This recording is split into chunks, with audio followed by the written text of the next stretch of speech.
बादशाह औरंगजेब आलमगीर कैसे बादशाह थे? लाख बुराई रही होगी औरंगजेब में, लेकिन उसने कभी कोई सरकारी संपत्ति किसी सेठ व्यापारी के हाथों कभी नहीं बेचा।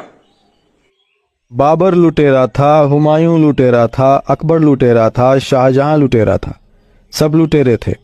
अरे भैया ये तो बताओ, वो सारा लूटा हुआ धन कहाँ ले गए? मर के सब यहीं दफन हो गए या फिर स्विस बैंक में जमा करा दिया? शायद आपके पास कोई जवाब नहीं होगा। उन बेवकूफ़ों ने सारा पैसा भारत में ही लगा दिया ताकि जनता को सुख सुविधा मिलती रहे। कई बकवास चीज़ तो उन्होंने ऐसी बनवाई जिससे आज भी लाखों लोगों के घर के चूल्हे जलते हैं, जिनमें से एक है ताजमहल, जिसकी वजह से विदेशी सैलानी भारत आते हैं और भारत का विदेशी मुद्रा भंडार बढ़ता है। और हाँ, अलाउद्दीन खिलजी के ज़माने में दूध फ्री मिलता था। आप एक काम करो, आज के दौर में फ्री में पानी ही दिलवा दो यार। बाबर औरंगजेब के बारे में ये बताया जाता है कि वो रोज जब तक 10,000 ब्राह्मणों के जनेऊ नहीं देख लेता था तब तक खाना नहीं खाता था। तो क्या औरंगजेब इतना ही खतरनाक था? अगर वो रोज 10,000 ब्राह्मणों की हत्या करता था तो फिर 49 साल उसने राज किया। इतने सालों में कितने ब्राह्मणों को मार डाला? औरंगजेब मंदिर क्यों तोड़ता था? जब वो मंदिर तोड़ता था तो फिर मंदिर बनवाता क्यों था? जब औरंगजेब ने संगीत पर बैन लगा दिया था तो फिर वो सबसे अच्छा वीणा कैसे बजा लेता था?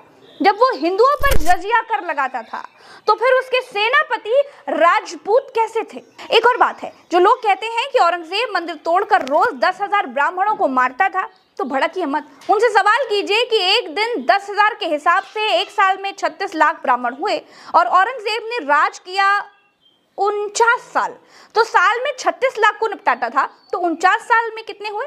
हिसाब जोड़ करके जरा कमेंट में लिखिएगा। और याद रखिएगा, वो 15 करोड़ प्रजा पर राज करता था। तो दोस्तों, बहकावे में मत आइए, थोड़ा पढ़ाई लिखाई भी कीजिए। औरंगजेब का वीडियो किसी भड़काने वाले के पास नहीं है। वीडियो छोड़ दीजिए, फोटो तक नहीं है, सिर्फ एक पेंटिंग ही है। इसीलिए अंग्रेजों के चमचों के लिखे हुए इतिहास के अलावा भी दूसरे इतिहासकारों को भी पढ़िए। ये लड़ने का विषय नहीं है, ये पढ़ने का विषय है, ये समझने का विषय है। 1857 की लड़ाई क्रांति के लीडर का नाम क्या था? Anybody? Bahadur Shah Zafar. Thank you very much. और उनके साथी कौन थे? तात्या साहब, टोपे, नाना साहब, पेशवा, झांसी की रानी। हिंदू मुसलमान मिलकर अंग्रेज़ों के खिलाफ लड़े। अंग्रेज़ों की सत्ता डगमगा गई तो उन्होंने क्या फैसला किया? यहाँ के लोगों को लड़ाओ और राज करो, फूट डालो और राज करो की नीति यहाँ से चालू होती है। तो ये कैसे किया जाए? तो इसके लिए उन्होंने इतिहास का इस्तेमाल सबसे पहले किया। और जो राजाओं का राज था, जिसमें हिंदू राजा के साथ मुसलमान राजा मिलता भी था, दोस्ती भी करता था, झगड़ा भी करता था। कोई राजाओं की लड़ाई धर्म के लिए नहीं होती थी, इस बात को भूल जाइए। इस बात को अंग्रेज इतिहासकारों ने राजा के धर्म के आधार पर निश्चित कर दी कि वो राजा ने ऐसा क्यों किया? क्योंकि वो हिंदू था। इसलिए राजा ने ऐसा क्यों किया? क्योंकि वो मुसलमान था। ये पूरा गलत है। एक ही उदाहरण मैं देना चाहूँगा एग्जाम्पल के लिए। वैसे तो बहुत कुछ इस पे कहा जा सकता है। आपको लड़ाई याद होगी, वो हल्दी घाटी की लड़ाई किसके बीच में हुई? अकबर और राणा प्रताप। क्या कहते हैं? हिंदू मुसलमान की लड़ाई। अकबर की फौज को देखिए तो अकबर उसमें है ही नहीं। अकबर के बदले सेना का नेतृत्व कौन कर रहा है? राजा मान सिंह। राणा प्रताप जी के पास आइए। राणा प्रताप जी के 2 जनरल हैं सिपा सालार। एक का नाम है राम सिंह, दूसरे का नाम है हकीम खान सूर। मेरे सुर में सुर मिलाइए। दोनों तरफ हिंदू हैं, यस या नो? दोनों तरफ मुसलमान हैं। तो ये हिंदू मुसलमान की लड़ाई है, 2 राजाओं की लड़ाई है। तो इन्होंने उसको हिंदू मुसलमान की लड़ाई के रूप में प्रस्तुत किया और वहीं से अंग्रेज इतिहासकारों ने बात की। उस इतिहास को लेकर आगे सांप्रदायिक ताकतें चली। कौन सी सांप्रदायिक ताकतें थी जंगे आज़ादी में? एक तरफ मुस्लिम लीग, एक तरफ हिंदू महासभा आरएसएस। इन्होंने उस इतिहास को पकड़ लिया, अपने अपने राजा का गौरवान्वित किया और दूसरे राजा का खराब किया। एक बात मैं निश्चित रूप से आपको बता दूं, आज पाकिस्तान में हिंदुओं के खिलाफ बहुत नफरत है, नो इश्यू अबाउट दैट। और भारत में जो नफरत पैदा की गई मुसलमानों के खिलाफ, उसमें एक तो ये किताबें अंग्रेज़ों की, उनका मीडिया का मुझे पता नहीं, उस समय का मैंने रिसर्च नहीं किया, पर उससे ज़्यादा इसको जिसने पकड़ा और ये संगठन का नाम आपको किस करना है? ये संगठन को आज जैसे भाषा जी ने कहा 100 साल पूरे हो रहे हैं। उनकी शाखाएं थी, यस नो? शाखाओं में कौन सा कपड़े पहनते थे? पैंट या हाफ पैंट? चलिए आपने पहचान लिया। तो शाखाओं में क्या पढ़ाते थे? शाखाओं में पढ़ाते थे महान हिंदू राजा, उनको सफ़र करना पड़ा मुसलमान राजाओं से। वो देखिए ये मुसलमान राजा आया, लूट कर ले गया। एक ही जैसे उदाहरण जुबैर भाई ने दिया, उसी को मैं बता देता हूँ। महमूद गजनवी आया सोमनाथ का मंदिर तोड़ने। अब मैं इसी को सिर्फ रैशनली देखा, हिस्टोरियन के रूप में नहीं देखा। गजना से वो आ रहा है सोमनाथ और क्या कहता है? मैं मुसलमान हूँ, मैं मूर्ति पूजा में नहीं मानता, इसलिए सोमनाथ का मंदिर तोड़ रहा हूँ। मैंने डिटेल में स्टडी किया तो मैंने कहा अगर आज महमूद गजनवी होता अगर, तो मैं उससे पूछता भैया तेरे को मंदिर ही तोड़ना था तो सोमनाथ आने की क्या ज़रूरत थी? रास्ते में तो कई मंदिर हैं, उनको तोड़ लेता। पर वो ये जवाब थोड़ी देता कि सोमनाथ के मंदिर में 151 करोड़ के बराबर की संपत्ति है। मेरे मुंह में पानी आ गया। वो संपत्ति के लिए मैं यहाँ आया हूँ और बोलने के लिए बोल दिया कि मैं तो मुसलमान हूँ, मुस्लिम मूर्ति पूजा में नहीं विश्वास करता, इसलिए मंदिर तोड़ रहा हूँ। ऐसे बहुत सारे उदाहरणों से इतिहास भरा पड़ा है। अभी अभी महाराष्ट्र में आपने देखा होगा इस्लामोफोबिया जो पहले 70% 80% था, अभी 90% हो गया। क्यों भाई? एक फिल्म आई छावा नाम की। छावा फिल्म में औरंगज़ेब, पूरी 126 मिनट की फिल्म है, वेरी अनएस्थेटिक। 126 मिनट की फिल्म में 40 मिनट यही बताया गया है कि औरंगज़ेब ने संभाजी महाराज का किस प्रकार से उस पर क्रूरता की। अब ये फिल्म जो बताती है, इसको मैं कहता हूँ सेलेक्टिव हिस्टोरियोग्राफी। सेलेक्टिव यानी क्या? औरंगज़ेब के साथ मिलकर संभाजी ने 2 बार लड़ाई लड़ी थी, उसका उल्लेख नहीं है।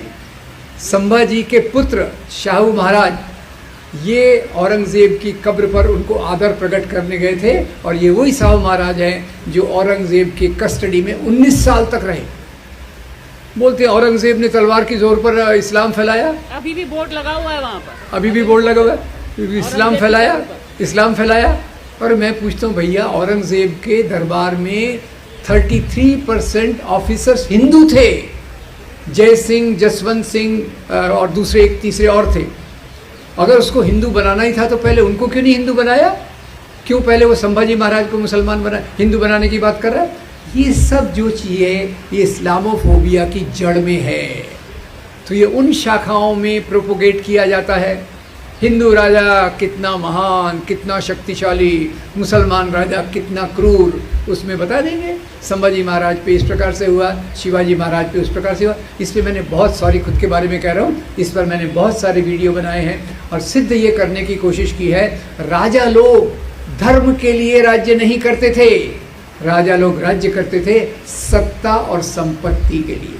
हर एक राजा अपने राज्य का विस्तार करना चाहता था। आज सोच ऐसी हो गई है, वो राजा मेरे धर्म का है, हिंदू है, तो मैं कहूँगा वेरी गुड, कितना बहादुर राजा है। अगर वो राजा मुसलमान अपने राज्य का विस्तार कर रहा है, अरे वो कितना आक्रामक है, कितना खराब है। ये सांप्रदायिक सोच को लगातार पीढ़ी दर पीढ़ी शाखाओं के माध्यम से, प्रचारकों के माध्यम से, स्वयंसेवकों के माध्यम से इसको सस्टेन किया गया। और यहाँ से अंग्रेज़ों ने एक और चालाकी की, राजाओं को आज के हिंदू मुसलमानों से जोड़ दिया। मुसलमान राजा यानी आज के मुसलमान, हिंदू राजा यानी आज के हिंदू। और इसी आधार पर जो नफ़रत पैदा की, मेरा विश्वास कीजिए, जब तक नफ़रत पैदा नहीं होती हिंसा नहीं करवाई जा सकती। सवाल का जवाब दे सकते तो मुझे खुशी होगी। हिंसा होती है या करवाई जाती है? कौन हिंसा करवाएगा? जिसको उससे फ़ायदा होगा। 1990 से हिंसा का एक बहुत खतरनाक दौर चालू हुआ है और उसी के साथ एक पार्टी की पावर पहले से बढ़ गई है, उसका जरा ख्याल कीजिए। तो इसका सीक्वेंस क्या है?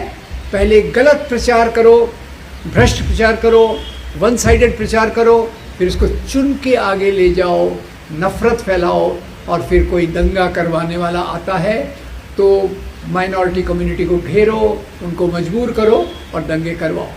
और यहाँ मैं खुद की बात नहीं कह रहा, मैं आपको येल यूनिवर्सिटी का एक रिसर्च बता दूंगा। येल यूनिवर्सिटी, मेरी अभी स्टाइल यही है, मैं पूछ के आगे चलता हूँ क्योंकि मेमोरी भी मेरी ख़राब है। येल यूनिवर्सिटी का नाम आपने सुना है क्या? अच्छा, वेरी गुड। मैंने नहीं सुना था। मैंने कब सुना? वो अपनी जो वो पहले एक MHRD मिनिस्टर थी ना, सास भी कभी बहू वाली। हाँ, अभी लोगों ने कहा ये MHRD मिनिस्ट्री देख रही है, ये तो कितनी कम पढ़ी लिखी है। तो गुस्से में तब आ गई सास भी कभी बहू स्टाइल में, और बोली देखो मैं तो येल यूनिवर्सिटी से डिग्री लाई हूँ। मैं बहुत इम्प्रेस हो गया। मैं उनके रिसर्च, फिर से मैं येल यूनिवर्सिटी के रिसर्च को फॉलो करने लगा। और येल यूनिवर्सिटी का रिसर्च हमको बताता है कि जहाँ भी सांप्रदायिक दंगे करवाए जाते हैं वहाँ एक पार्टी पहले से ज़्यादा पावरफुल हो जाती है।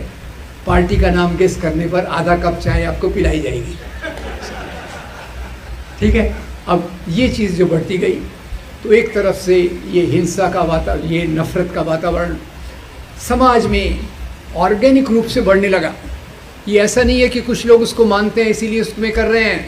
ये ज़्यादा घर घर जाकर बार बार कम्युनिटी से जुड़कर इस प्रकार का प्रोपेगेंडा किया जाता है और मुसलमानों के खिलाफ एक प्रकार से नफरत पैदा की जाती है। अब पार्टीशन का सवाल, आज़ादी के बाद कहा गया ये मुसलमानों ने ज़बरदस्ती करके पाकिस्तान बनवा लिया, गांधी ने कितनी ये की कमज़ोरी दिखाई, पाकिस्तान बन गया।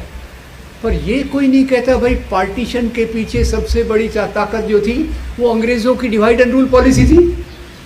पार्टीशन को जिन्होंने सपोर्ट किया वो एक तरफ मुस्लिम सांप्रदायिकता थी, एक तरफ हिंदू सांप्रदायिकता थी। दो राष्ट्र का सिद्धांत, इस देश में दो राष्ट्र हैं, एक हिंदू और एक मुसलमान। ये बात सबसे पहले किसने कही थी? विनायक दामोदर सावरकर। गलती से जिनका पोर्ट्रेट आपने पार्लियामेंट में लगा दिया है, शर्म की बात है। दो राष्ट्र की बात उन्होंने की, तो जिन्होंने कहा दो राष्ट्र है तो हमको अपना राष्ट्र दे दो, तुम अपना संभाल लो बाकी। और उसके लिए जिम्मेदार किसको ठहराया जाता है? मुसलमानों को।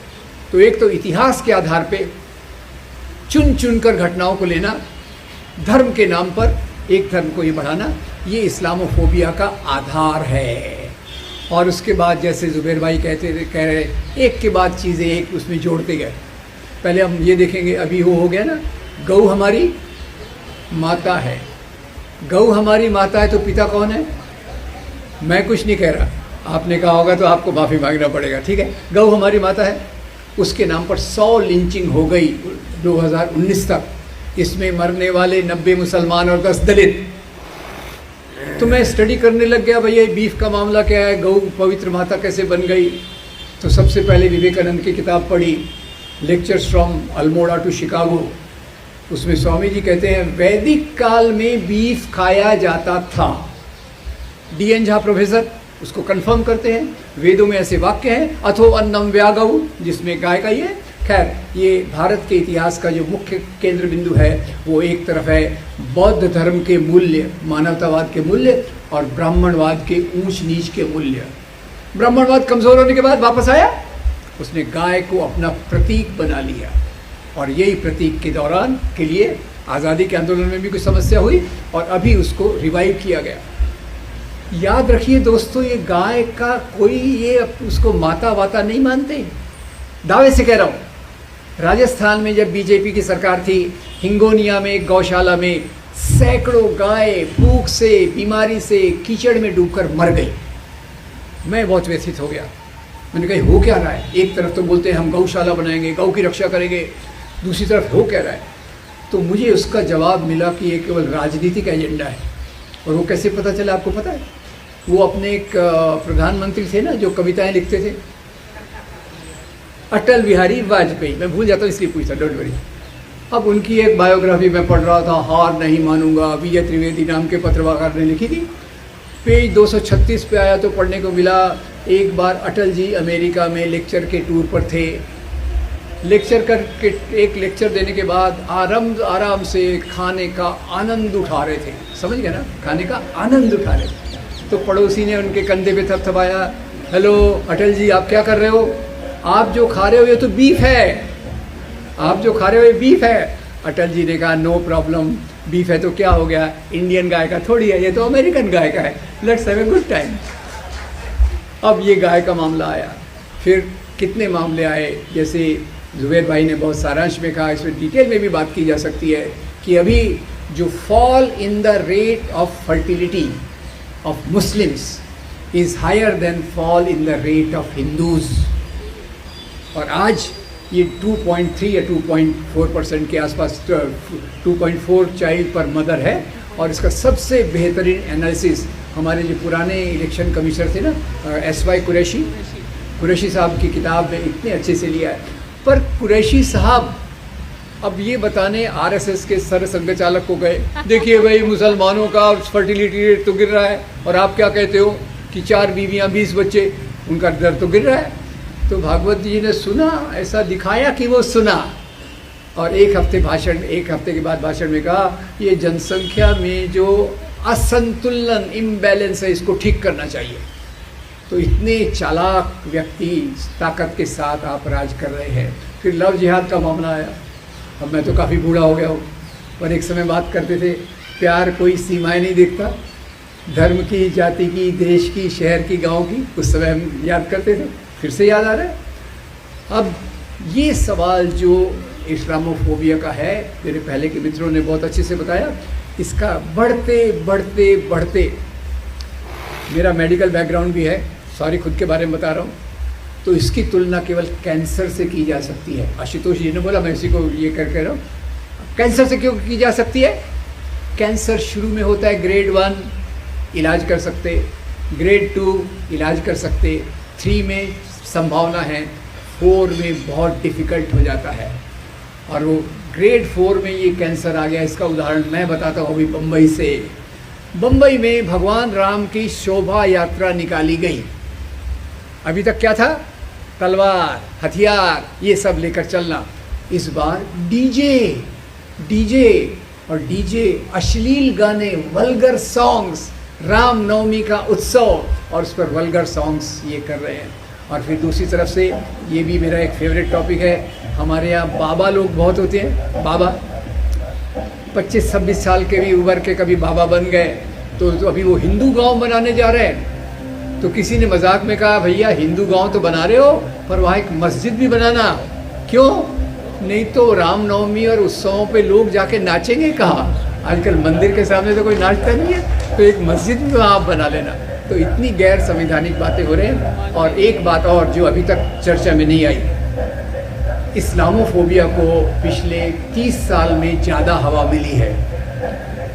भारत के अंदर राम मंदिर का मुद्दा और दुनिया में आतंकवाद का मुद्दा। आतंकवाद का इस्लाम से कोई लेना देना नहीं है। आतंकवाद तेल के कुओं पर कब्जा जमाने के लिए अमेरिका ने शुरुआत की, अलकायदा को खड़ा किया, ISS को खड़ा किया, और अमेरिकन मीडिया, यहाँ देखिए अमेरिकन मीडिया का गंदा रोल, उसने एक शब्द कॉइन किया, इस्लामिक टेररिज्म। इस्लामिक टेररिज्म शब्द ये और कहीं से नहीं आया और पहली बार आया। आतंकवादी तो LTT वाले भी हुए, आयरिश रिपब्लिकन और आर्मी वाले भी हुए, बहुत सारे हुए, पर इस बार इस्लामिक टेररिज्म के नाम पे जो बात आई, उसने भी यहाँ के इस्लामोफोबिया को बढ़ावा दिया है। अब मुख्य मुद्दा, जैसे भाषा जी ने कहा, सवाल तो ये है कि इस्लामोफोबिया कोई सतही बात नहीं है, ये हमारे राजनीति का, कुछ लोगों के हाथ में ये एक राजनीतिक हथियार है। इस्लामोफोबिया के माध्यम से वो अपना पावर, अपनी सत्ता और अपने मूल्यों को ज़्यादा बढ़ाना चाहते हैं। और वही काम के लिए अगर हमको विरोध करना है तो ये चीज़ों को जनता तक पहुंचाना बहुत ज़रूरी है। जॉन दयाल साहब ने कहा चीज़ों का मुकाबला उसी समय करना चाहिए। कहीं अभी काफ़ी मीडिया को काफ़ी क्रिटिसाइज़ किया गया है, पर मैं कुछ तारीफ़ भी करना चाहता हूँ। कुछ चैनल्स हैं, YouTube चैनल्स, जिनमें काफ़ी विश्वसनीयता है, जो बातों को ईमानदारी से लोगों तक ले जा रहे हैं। तो पहली बात तो ये है कि ये चीज़ों को लोगों तक, ईमानदारी तक ले जाना ज़रूरी है। ये कैसे होगा? घर घर में, मोहल्ले में, बस्तियों में लोगों से मिलकर हमारे कार्यकर्ता बताएं कि भाई मुस्लिम राजा, हिंदू राजा, क्या समस्या थी? हिंदू, मुसलमान, इस्लाम धर्म क्या बोलता है? जहाँ हिंदू धर्म कहेगा वसुधैव कुटुंबकम, इस्लाम कहेगा अपने पड़ोसी का ख्याल रखो, नहीं तो जन्नत के दरवाजे आपके लिए नहीं खुलेंगे। धर्म के मूल्यों में ज़्यादा फर्क नहीं है। जो फर्क है वो इनके राजनीतिक मुद्दों पे है, पहचान के मुद्दों पर है। मेरी मंदिर, मेरा मंदिर, तेरी मस्जिद, मेरी धर्म किताब, तेरी धर्म किताब। उस मुद्दे पर ये झगड़ा लगाते हैं और उसके आधार पर सत्ता में आते हैं। तो ये जो रास्ता है इस्लामोफोबिया का, वो एक ऐसे राष्ट्र की तरफ हमको ले जा रहा है या ले जा चुका है, इसके बारे में आप विश्लेषण कीजिए, जो हमारे संविधान के मूल्यों के पूरे पूरे विरोध में है। हमारा संविधान कहता है, जो महात्मा गांधी एक सरल वाक्य में कहते हैं, ईश्वर अल्लाह तेरो नाम। ये देश सब लोगों का है। ये देशी विदेशी क्या होता है भाई?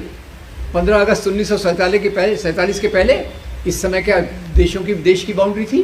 देश की बाउंड्री बनी, दुर्भाग्यवश विभाजन हुआ। इसके पीछे एक राजनीति है और यहाँ मैं नेहरू जी को आपको कोट करना चाहता हूँ। धर्म के नाम के होने वाली राजनीति ये लोकतंत्र के लिए खतरनाक होती है। भारत में जो मेजॉरिटी कम्युनलिज्म, समझ जाइएगा, मेजॉरिटी कम्युनलिज्म ये अपने आप को राष्ट्रवाद के रूप में प्रस्तुत करेगा। ये बात उन्होंने 60 साल पहले कही होगी और आज वो दिख रही है। और जो माइनॉरिटी कम्युनिज्म है वो अलगाववाद के रूप में आ सकता है, इस बात को याद रखिए। और यही जो मैंने इतिहास की बातें कही, उसमें सबसे ज़्यादा जो आधार मैंने लिया वो महात्मा गांधी की किताब हिंद स्वराज का लिया, नेहरू की किताब डिस्कवरी ऑफ इंडिया से लिया। और एक रिकमेंडेशन आपको देते जाता हूँ, इतिहास की बहुत सारी चीज़ें आती हैं, वक्त नहीं है, क्या किया जाए? तो नेहरू जी की 800 पेज की किताब है डिस्कवरी ऑफ इंडिया, पढ़ लीजिएगा। मुश्किल है मुझे मालूम है, पर यही किताब आपकी जेब में है, जेब में है। भारत एक खोज श्याम बेनेगल के रूप के सीरियल के रूप में, ब्रिलियंट सीरियल, भारत की मिली जुली बातों को बताता है। आज ये कोई नहीं बताता कि कैसे अभी जो त्यौहार मनाए जा रहे हैं, हिंदू अलग है, मुसलमान अलग है। मुझे बहुत खुशी हुई कि अशोक कुमार पांडे जी अभी यहाँ नहीं चले गए जल्दी, पर उन्होंने भी इफ्तार पार्टी का शायद आयोजन किया था। इस प्रकार के मेल जोल की चीज़ों को बढ़ावा देना और इस प्रकार की खबरों को ज़्यादा प्रोजेक्ट करना, कैसे हिंदू मुसलमान मिलकर रहते हैं। और ये आज से नहीं, ये सदियों की परंपरा है कि जहाँ लोग मिलजुल कर रहते थे। और इसीलिए नेहरू ने इस शब्द का इस्तेमाल किया था, गंगा जमुनी तहजीब। खाने पीने में हो, संगीत में हो, किताबों में हो, साहित्य में हो, भारत में उर्दू भाषा के उदय में हो, ये सब हमारे मेल जोल का परिणाम है। और आज जब उर्दू भाषा के खिलाफ एक मुख्यमंत्री ने बयान दिया, 25-30 शब्दों का था, 25-30 शब्दों का बयान वो उर्दू में दे रहे थे, उर्दू के खिलाफ दे रहे थे, और उस वाक्य में 8 शब्द उर्दू के थे। Thank you very much. ये हमारा मामला है यहाँ। तो सवाल है दोस्तों, इस्लामोफोबिया, जैसे हमारे किसी दोस्त ने कहा, ये केवल मुसलमानों का प्रॉब्लम नहीं है, ये प्रॉब्लम हमारे देश का है, हमारी सभ्यता का है, हमारी संस्कृति का है, हमारा संविधान का है। और हम सब लोग जो मीडिया में हैं वो तो बहुत अच्छा रोल प्ले कर सकते हैं, जो मीडिया के बाहर हैं वो भी इस प्रकार का रिसर्च स्टडी करके ऐसे सामाजिक संगठनों तक ले जाएं जो दूर दूर तक लोगों से जुड़े हैं, तभी हम इसका मुकाबला करके एक बेहतर भारत की ओर जा सकते हैं। Thank you very much. जो लोग पढ़े लिखे हैं, आँख वाले हैं, अक्लमंद हैं, सूझबूझ रखते हैं, उनके नज़दीक बादशाह औरंगज़ेब अच्छे बादशाह थे। लेकिन जो अनाड़ी हैं, जिन्हें कुछ नहीं आता, जिनकी अकल कुछ नहीं है, जिन्होंने कभी कुछ पढ़ा ही नहीं है, स्कूल नहीं गया, व्हाट्सएप यूनिवर्सिटी से ज्ञान प्राप्त किया, उनके नज़दीक बादशाह औरंगज़ेब बहुत ख़राब आदमी थे।